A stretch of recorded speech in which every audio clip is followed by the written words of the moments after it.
Dear student, आज की इस वीडियो में हम अध्ययन करेंगे यूपी बोर्ड परीक्षा 2021 क्लास 12th हिंदी का न्यू सिलेबस क्या है।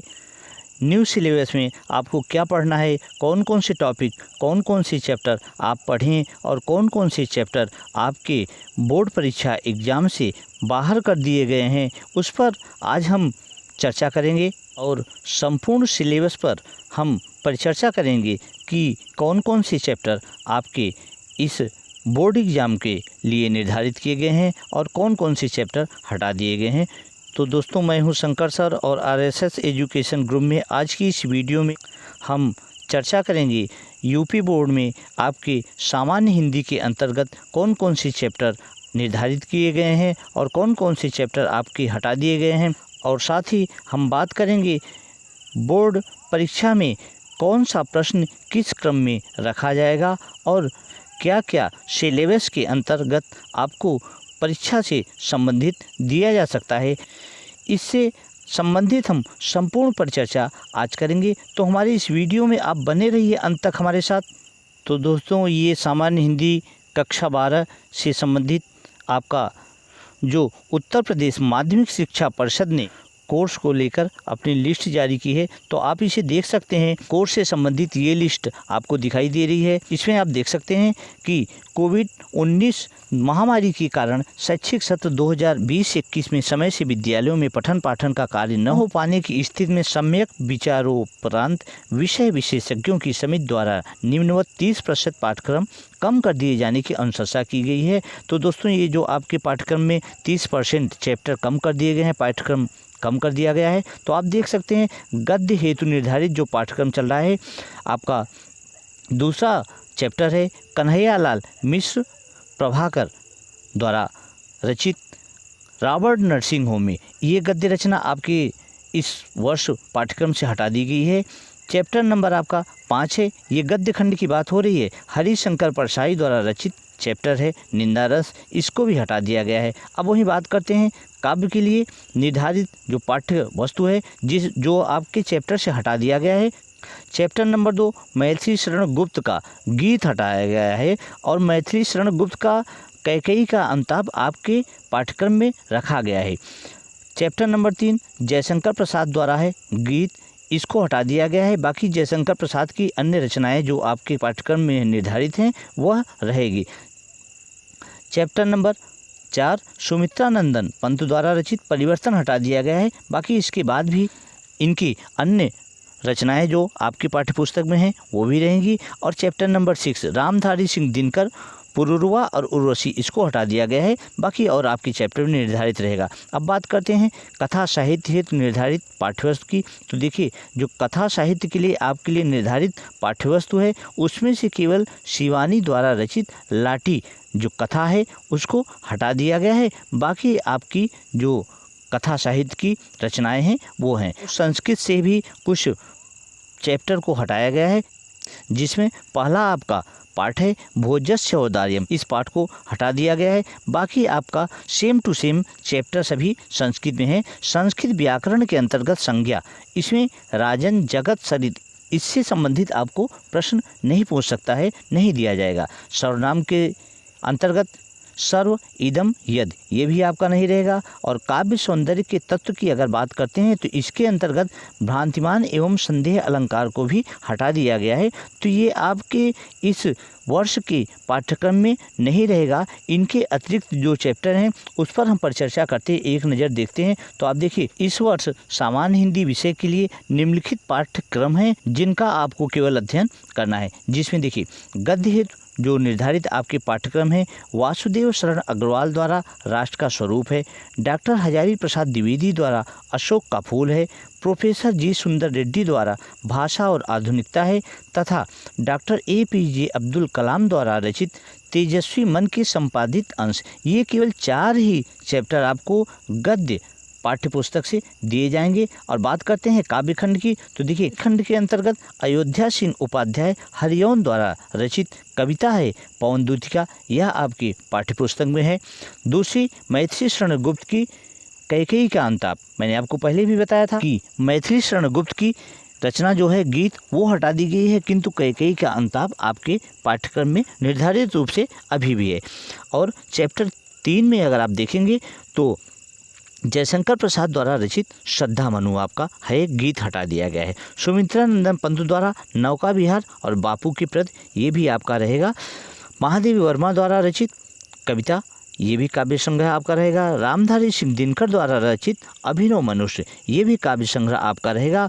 और सच्चिदानंद हीरानंद वात्स्यायन अज्ञेय द्वारा रचित कविता मैंने आहुति बनकर देखा और हिरोशिमा ये दोनों भी आपके पाठ्यपुस्तक में निर्धारित पाठ के अंतर्गत हैं। तो आप काव्य खंड के अंतर्गत भी देख सकते हैं कि गद्य खंड के अंतर्गत आपको 4 अध्यायों का अध्ययन करना पड़ेगा और काव्य के अंतर्गत आपको 7 कवियों की रचनाओं का अध्ययन करना पड़ेगा। और बात करते हैं वहीं पे कथा साहित्य के लिए जो निर्धारित आपका पाठ्यक्रम चल रहा है, तो कथा साहित्य में जैनेन्द्र कुमार द्वारा रचित ध्रुव यात्रा इस कहानी का आपको अध्ययन करना पड़ेगा।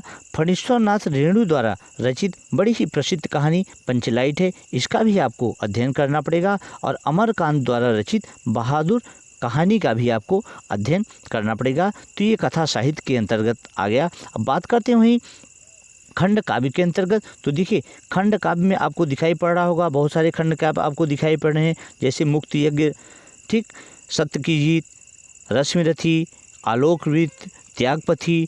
तो ये जितने भी खंड काव्य आपके दिखाई पड़ रहे हैं सब अलग अलग आप देख सकते हैं, विभिन्न बहुत सारे जिलों के लिए ये खंड काव्य निर्धारित किए गए हैं। जिसमें से आपका चौथा दिखाई पड़ रहा है खंड काव्य आलोकवृत्त खंड काव्य, जो प्रयागराज, अलीगढ़, सहारनपुर, फर्रुखाबाद, मैनपुरी, मिर्ज़ापुर, सीतापुर तो इत्यादि जिलों में ये निर्धारित किया गया है। तो आपको यह ध्यान रखना है कि आप अपने ज़िले के अनुसार इस पाठ्यक्रम को, इस खंड काव्य को देखकर इसका अध्ययन कर सकते हैं, पढ़ सकते हैं।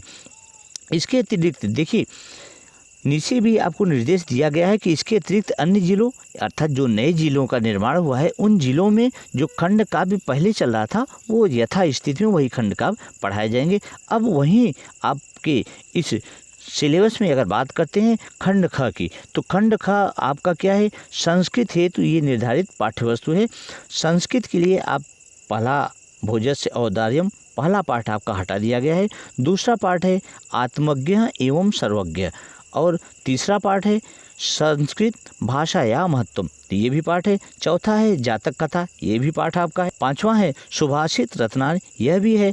छठवां पाठ है महामना मालवीय, ये भी चैप्टर है। और सातवां आपका पाठ है पंचशील सिद्धांता, तो ये भी आपका चैप्टर दिया गया है। और इसके अतिरिक्त आपका परिशिष्ट में आप देखेंगे तो व्याकरण, शब्द रूप और धातु रूप ये आपके पाठ्य पुस्तक सामान्य हिंदी के अंतर्गत दिया गया है। और अब बात करते हैं आपके सामान्य हिंदी प्रश्न पत्र के प्रारूप का कि कौन सा प्रश्न किस नंबर पर और कितने अंक का आपके लिए निर्धारित होगा। तो देखिए पहला प्रश्न आपका जो होगा इसमें हिंदी गद्य का इतिहास, इसमें 5 प्रश्न आपको दिए जाएंगे बहुविकल्पी अर्थात वस्तुनिष्ठ टाइप के प्रश्न होंगे जिनके लिए 1-1 अंक निर्धारित होंगे। दूसरा प्रश्न आपका होगा हिंदी काव्य साहित्य का विकास, इसके लिए भी 5 अंक निर्धारित आपके होंगे। तीसरा प्रश्न आपका होगा पाठ्यक्रम में निर्धारित गद्यांशों पर आधारित प्रश्न होगा। 5 प्रश्न आपसे पूछे जाएंगे और उनके लिए 2-2 अंक निर्धारित होंगे अर्थात टोटल अंक इस प्रश्न का 10 अंक होगा। चौथा प्रश्न आपका जो होगा पाठ्यक्रम में निर्धारित पद्यांशों पर आधारित 5 प्रश्न होंगे, प्रत्येक प्रश्न 2-2 नंबर का होगा और इसके लिए भी निर्धारित अंक 10 होगा।